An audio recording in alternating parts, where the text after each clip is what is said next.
જી નમસ્કાર, હું TR Jadav TR એજ્યુકેશનમાં ફરીથી એક નવા વિડીયોમાં તમારું સ્વાગત છે. મિત્રો, આ વિડીયોમાં વાત કરીશું જીએસએસબી નવી ભરતી આવી છે. મ્યુનિસિપલ સેનેટરી ઇન્સ્પેક્ટર નોટિફિકેશન જાહેર થઈ ગયું છે, તો તેના વિશે આ વિડીયોમાં ચર્ચા કરીશું. તો મિત્રો, અહીં તમે જોઈ શકો છો ગુજરાત ગૌણ સેવા પસંદગી મંડળ દ્વારા જાહેરાત ક્રમાંક 349/2025-26 મ્યુનિસિપલ સેનેટરી ઇન્સ્પેક્ટર વર્ગ 3 અંગેની વિગતવાર સૂચનાઓ. જે વેબસાઇટ એડ્રેસ આપ્યું છે તેના પર જઈને તમે ઓનલાઈન ફોર્મ ભરી શકશો. અહીં તમે જોઈ શકો છો ગુજરાત ગૌણ સેવા પસંદગી મંડળ દ્વારા શહેરી વિકાસ અને શહેરી ગૃહ નિર્માણ વિભાગ હસ્તકના કમિશનર શ્રી મ્યુનિસિપાલિટી એડમિનિસ્ટ્રેશનની કચેરી ગાંધીનગર હેઠળના મ્યુનિસિપલ સેનેટરી ઇન્સ્પેક્ટર વર્ગ 3ની જગ્યાઓ કુલ 75 સ્પર્ધાત્મક પરીક્ષા મારફતે સીધી ભરતીથી ભરવા માટેની પ્રક્રિયામાં પસંદગી પ્રતીક્ષા યાદી તૈયાર કરવા માટે ઉમેદવારો પાસેથી ઓજસ વેબસાઇટ મારફતે ઓનલાઈન અરજીપત્રકો મંગાવવામાં આવે છે. આ માટે ઉમેદવારોએ અહીં જે આપેલી છે વેબસાઇટ ojas.gujarat.gov વેબસાઇટ પર તારીખ 1/9/2025થી 15/9/2025 સુધી ઓનલાઈન અરજી કરવાની રહેશે. અહીં તમે જગ્યાની વિગતવાર જે ટોટલ 75 જગ્યાઓ છે તો તેની કેટેગરી વાઇઝ તમે જોઈ શકો છો. કુલ જગ્યાઓ 75 છે. બિન અનામત સામાન્ય માટે જે છે 29 જગ્યાઓ છે. આર્થિક રીતે નબળા માટે 7 છે. અનુસૂચિત જાતિ માટે 7 જગ્યાઓ છે. અનુસૂચિત જનજાતિ માટે 13 જગ્યાઓ, ઓબીસી માટે 19. એ રીતે મહિલાઓ માટેની પણ તમે અહીં જોઈ શકો છો. માજી સૈનિક માટેની, દિવ્યાંગ માટે 0 છે. નાગરિકત્વ તો ઉમેદવાર ભારતનો નાગરિક હોવો જોઈએ અથવા તો ગુજરાત મુલકી સેવા વર્ગીકરણ અને ભારત સામાન્ય નિયમો 1967ના નિયમ 7ની જોગવાઈ મુજબ રાષ્ટ્રીયતા ધરાવતો હોવો જોઈએ. વયમર્યાદાની વાત કરીશું તો કે વયમર્યાદા તારીખ 15/9/2025ના રોજ ઉમેદવારની ઉંમર 18 વર્ષથી ઓછી નહીં ને 33 વર્ષથી વધુ ન હોવી જોઈએ. બીજા અન્ય જે અનામત કેટેગરીના જે છે એમના માટે વયમર્યાદા છૂટછાટ છે, તો તમે જોઈ શકો છો. સામાન્ય કેટેગરીના મહિલા ઉમેદવારો માટે 5 વર્ષ છૂટછાટ છે. અનામત કેટેગરીના પુરુષ ઉમેદવારો માટે 5 વર્ષ છે. અનામત કેટેગરીના મહિલા ઉમેદવારો માટે 10 વર્ષ છે. સામાન્ય કેટેગરીના દિવ્યાંગતા ધરાવતા પુરુષ માટે 10 વર્ષ છે. સામાન્ય કેટેગરીના દિવ્યાંગતા ધરાવતા મહિલા ઉમેદવારો માટે 15 વર્ષ છે. અનામત કેટેગરીના દિવ્યાંગતા ધરાવતા પુરુષ ઉમેદવારો માટે 15 વર્ષ છે. અનામત કેટેગરીના દિવ્યાંગતા ધરાવતા મહિલા ઉમેદવારો માટે 20 વર્ષ છે. માજી સૈનિક ઉમેદવાર તો કોઈ ઉપલી વયમર્યાદા તેઓ બજાવેલી ફરજના સમયગાળા ઉપરાંત 3 વર્ષ સુધી છૂટછાટ મળશે. હવે વાત કરીશું પગાર ધોરણ. તો મિત્રો, પગાર ધોરણ જે નાણાં વિભાગના જે ઠરાવ પ્રમાણે જે છે પ્રથમ 5 વર્ષ માટે 26,000 રહેશે. 26,000ના ફિક્સ પગારથી નિમણૂક અપાશે તેમજ ઉપરોક્ત ઠરાવના અન્ય લાભો મળવાપાત્ર છે. એના પછી જે છે 5 વર્ષના અંતે ઉમેદવારોની સેવા સંતોષકારક જણાઈને સંબંધિત કચેરીમાં 7મા પગાર પંચના 25,000થી 81,100 લેવલ 4 પ્રમાણે નિયમિત નિમણૂક મેળવવાને પાત્ર થશે.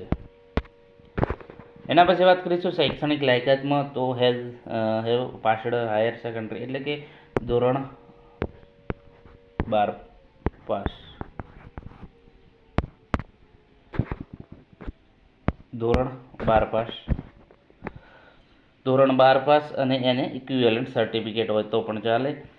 એના પછી minimum 1 year sanitary inspector diploma course એટલે કે ડિપ્લોમા કોર્સનો 1 વર્ષનો કોર્સ હોવો જોઈએ અથવા તો minimum 1 year certificate of health sanitary inspector obtain આઈટીએ કરેલું હોવું અથવા તો ઇન્સ્ટિટ્યૂટ અધર જે છે recognised as such by government rule. તો 1 વર્ષનો ઇન્સ્પેક્ટર ડિપ્લોમા કોર્સ અથવા તો સેનેટરી ઇન્સ્પેક્ટર ડિપ્લોમા કોર્સ અથવા તો આઈટીઆઈનો 1 વર્ષનો એચએસઆઈનો કોર્સ અને 12 પાસ આટલું શૈક્ષણિક લાયકાતમાં હોવું જોઈએ અને ગુજરાતી અને હિન્દી બંનેનું નોલેજ હોવું જોઈએ. શૈક્ષણિક લાયકાત વયમર્યાદા ઉન્નત વર્ગોમાં સમાવેશ ન થતો હોવા અંગેનું પ્રમાણપત્ર, નોન ક્રિમિનલ સર્ટિફિકેટ, આર્થિક રીતે નબળા વર્ગનું પ્રમાણપત્ર, જાતિનું પ્રમાણપત્ર અને અન્ય જરૂરી લાયકાત માટે 15/9/2025ની સ્થિતિને ધ્યાનમાં લેવામાં આવશે. કોમ્પ્યુટરની જાણકારી.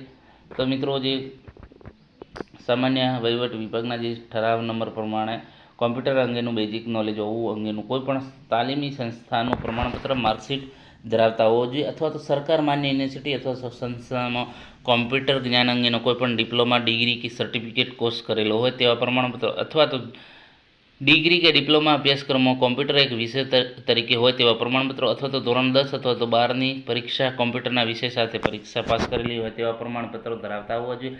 જો કે આ તબક્કે પ્રમાણપત્ર ન ધરાવતા ઉમેદવારો પણ અરજી કરી શકશે, પરંતુ આવા ઉમેદવારો નિમણૂક સત્તાધિકારી સમક્ષ કોમ્પ્યુટરની બેઝિક નોલેજની પરીક્ષા પાસ કર્યાનું પ્રમાણપત્ર નિમણૂક મેળવતા પહેલાં અચૂક રજૂ કરવાનું રહેશે, અથવા તો જો નહીં થાય તો તમારું જે છે નિમણૂક મેળવવાને પાત્ર થશે નહીં અને પ્રવેશ રદ થવામાં આવશે.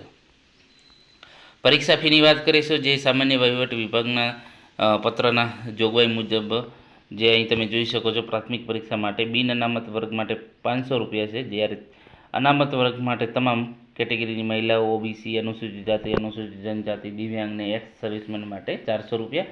પરીક્ષામાં ઉપસ્થિત રહેલા ઉમેદવારોને પરીક્ષા ફી રિટર્ન મળશે. પરીક્ષા પદ્ધતિની વાત કરીશું તો જે સામાન્ય વહીવટ વિભાગના જે 8/11/2023ના ઠરાવ પ્રમાણે MCQ પ્રકારની પ્રશ્નોવાળી અથવા તો CBRT OMR પરીક્ષા લેવામાં આવશે. આમાં પાર્ટ A અને પાર્ટ 2 બંને 2 પ્રકારના હશે. તો અહીં તમે જોઈ શકો છો, પાર્ટ Aમાં તાર્કિક કસોટી તથા ડેટા ઇન્ટરપ્રિટેશન જે 30 માર્ક્સનું, કુલ ગાણિતિક કસોટીઓ 30 માર્ક્સનો હશે, કુલ 60 માર્ક્સનું. પાર્ટ બીની વાત કરીશું, જેમાં ભારતનું બંધારણ, વર્તમાન પર્વ, ગુજરાતી અને અંગ્રેજી કોમ્પ્રિહેન્સિવ 30 અને સંબંધિત વિષય અને તેની ઉપયોગિતાને લગતા પ્રશ્નો 120, કુલ 150. એટલે તમારું પેપર કુલ 210નું થશે. હવે વાત કરીશું પાર્ટ એમાં 60 પ્રશ્નો અને પાર્ટ બીમાં 150, એમ કુલ 210નું થશે. પાર્ટ એ અને પાર્ટ બી બંનેને સંયુક્ત રીતે 3 કલાક આપવામાં આવશે. MC પદ્ધતિમાં ખોટા જવાબ અંગે સંજોગોમાં પ્રશ્નને ફાળવેલ માર્કના 1/4 એટલે કે 0.25 ગુણમાંથી ઓછા કરવામાં આવશે, એટલે કે નેગેટિવ માર્કિંગ થશે.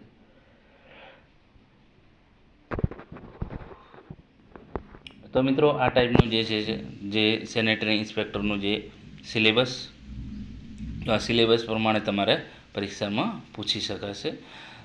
તો મિત્રો, હેલ્થ સેનેટરી મ્યુનિસિપલમાં જે ભરતી આવી છે તેના વિશે આપણે ચર્ચા કરી. જો વિડીયો પસંદ આવે તો લાઇક, શેર અને મિત્રો ચેનલને સબસ્ક્રાઈબ કરવાનું ન ભૂલતા. Thank you for watching this video.